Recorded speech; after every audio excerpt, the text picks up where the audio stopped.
Pemirsa, April 1955 Indonesia menjadi pemakrasa dari Konferensi Asia Afrika. Ada kurang lebih 29 negara Asia Afrika yang berkumpul di Bandung saat itu. Dan kini 60 tahun sudah. Bagaimana kerjasama antara negara-negara Asia dan Afrika ini? Dan apa keuntungannya untuk Indonesia hingga saat ini? Saya akan berbincang-bincang dengan Bapak Ramli Saud. Beliau adalah diplomatik karir, bertugas di banyak negara ya Pak, Australia dan sebagainya. Tapi terakhir beliau menjadi duta besar dari Ethiopia dan Uni Afrika dan sudah kembali sekarang ke Jakarta, Indonesia. Apa kabar Pak? Kabar Welcome back. Thank you very much. Home sweet home. Home sweet home. Dan juga ada Ibu Eni Srihartati. Bu Eni adalah Direktur dari Institute for Development of Economics and Finance. Apa kabar Bu Eni? Baik Mbak Tantri. Ini 60 tahun sudah Konferensi Asia Afrika. Saya akan ke Pak Ramli terlebih dahulu. Pak Ramli, kalau kita berbicara mengenai negara Afrika, mungkin Bu Eni juga bisa setuju dengan saya atau tidak dan pemirsa. Pasti yang ada di pikiran kita adalah kemiskinan. Ebola, penyakit berarti Ibu. Miskin, gersang, begitu ya. Pak Ramli, seperti apa sih Afrika sebetulnya? Saya kira hampir semua atau kebanyakan kita ya, dan bukan hanya di Indonesia. Orang-orang dari Eropa juga punya komplain yang sama, dari Amerika dan benua-benua lagi. Afrika itu gersang, padang pasir, sama berarti ya Bu ya? Miskin, penyakit, bodoh, nggak ada kemajuan dan lain-lain. Tetapi ketika saya datang ke Addis Ababa for the second time, saya pernah ke sana tahun 94. Ketika itu ditugaskan sebagai bahagian dari International Observer untuk pemilu demokrasi pertama. Lalu datang kedua kali. Yang saya lihat, kota Addis Ababa itu seperti disulap. Tahun 94 hanya ada satu bintang hotel. Sekarang semua hotel bintang 5 ada. Jadi anggapan ketika gersang, kemudian terbelakang dan sebagainya, beda sama sekali ya Pak? Tidak seperti itu. Memang ada sebahagian wilayah di Afrika yang karena curah hujannya kurang. Itu kemudian menjadi berita yang mencitrakan, menimbulkan image negatif seakan-akan Afrika seperti itu semua, padahal enggak. Nah, berarti pertanyaannya kemudian Pak Ramli, sekarang sudah berjalan 60 tahun sejak kita Indonesia menjadi pemakrasa di tahun 1955. Masih relevan tidak sih kalau kita memperingati Konferensi Asia Afrika?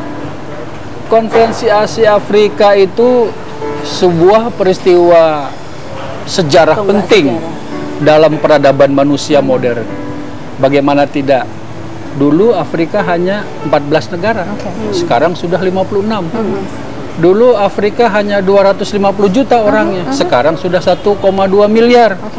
Dulu 90% orang Afrika miskin, sekarang hanya tinggal 40%.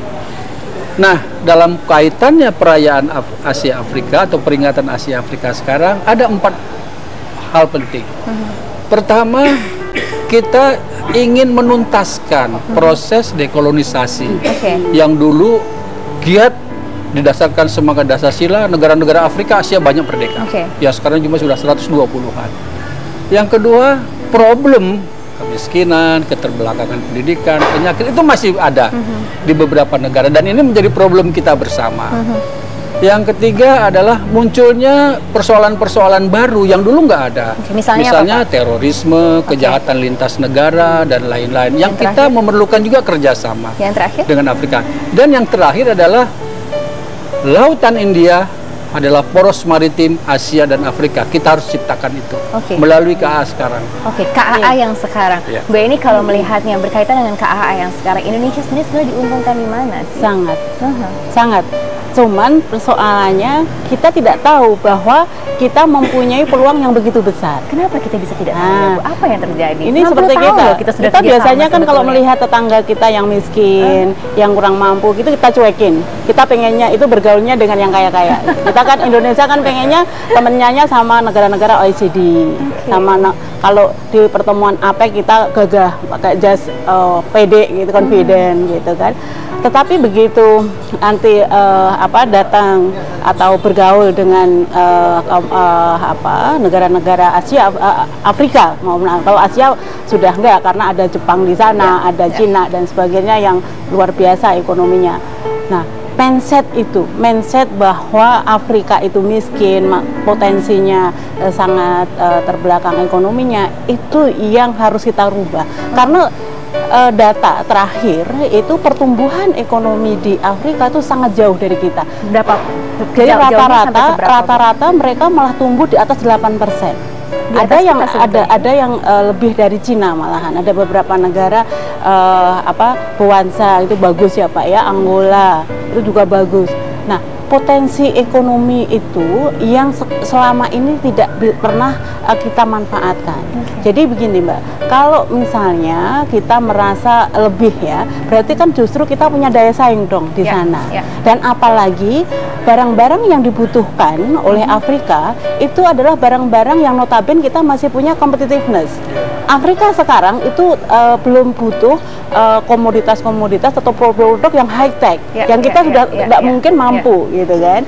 Tetapi mereka yang dibutuhkan seperti cerita Pak Rahmili tadi, sabun gitu kan. Ini menarik, kebutuhan yang sehari-hari. Nah, ini kan peluang kita berjualan ke sana. Selama ini kita sulit mencari negara mana sih yang bisa menampung ekspor kita sehingga kita defisit gitu kan. Jadi ini mungkin pemirsa juga bertanya-tanya, Pak Ramli ceritanya kapan tadi sebelum kita mulai talk show Pak Ramli sempat cerita bahwa Pak Ramli mempromosikan ada produk Indonesia, sabun dan juga mie instan masuk ke negara Uni Afrika, begitu ya Pak Ramli ya?